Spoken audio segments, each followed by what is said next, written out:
Feiti eftirlitsmaðurinn tók sömu lestina á hverjum degi. Halló, sagði hann alltaf við Tomma.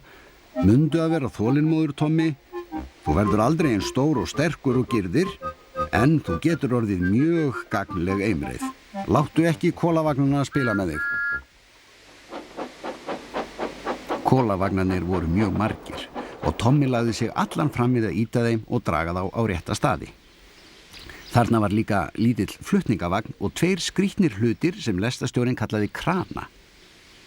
Þetta neyðarlestin, sagði hann við Tomma. Kranarnir eru til að lyfta þungum hlutum eins og eimreiðum og alls konar vögnum. Dag einn var Tommi á stöðvarsvæðinu. Skyndilega heyrði hann eimreið blístra. Hjálp, hjálp! Vöruflutningalest kom þjótandi á allt of miklum hraða. Eimreiðin hét Jakob og var skelfingu lostinn. Bremsuklossarnir voru í björtu báli. Þeir ýta mér, másaði hann. Áfram, áfram, hlógu kólavagnarnir. Jakob hélt áfram að blístra. Hjálp, hjálp, þangað til hann hvarf. Það þyrfti að taka í lurgina á þessum kólavögnum, sagði Tommi togvagn. Fljótlega barst neyðarkall.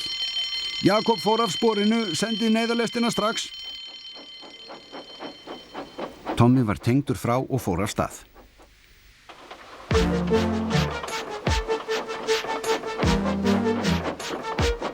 Tommi lagði sig allan fram. Hraðar, hraðar, másaði hann. Hann var ekki að þykjast vera girðir, honum var alvara. Árans kólavagnarnir og bellibrögðin í þeim, vonandi Jakob ómeiddur.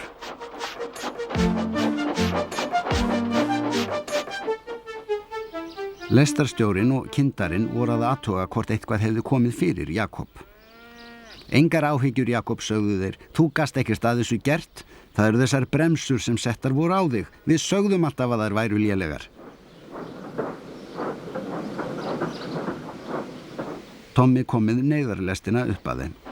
Svo dró hann heilu vagnana í burtu. Almáttugur, stundu þeir. Gott á ykkur, stundi Tommi. Hann var á þönum fram og tilbaka það sem eftir lifði dags. Kannski látið þið þetta ykkur að kenningu verða, sagði hann við kólavagnana. Og þeir svöruðu, já, svo sannarlega. Þeir skildu kólavagnana sem höfðu skemmst eftir og svo lyftu kranarnir Jakobi aftur á teinana.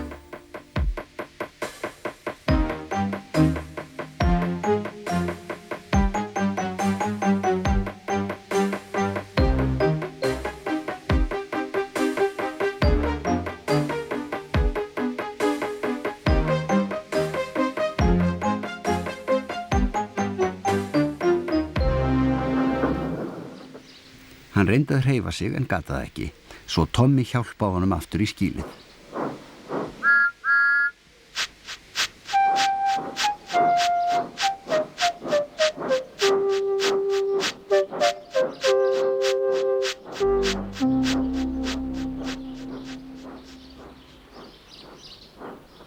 Feiti eftirlitsmaðurinn beið taugaóstyrkur eftir þeim.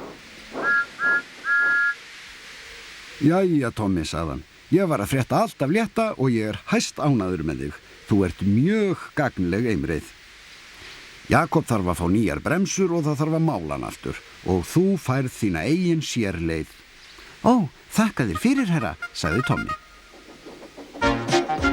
Nú er Tommi ánægjan uppmáluð. Hann hefur sína eigin sérleið og 2 vagna sem heita Anna og Klara.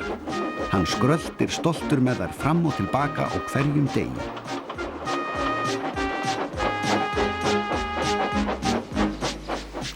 Eðvarð og Hinrik líta oft við og segja honum fréttir. Það er alltaf sami asinn og girði, en hann gleymir aldrei að kalla púp, púp og Tommi blístrar alltaf á móti píp, píp.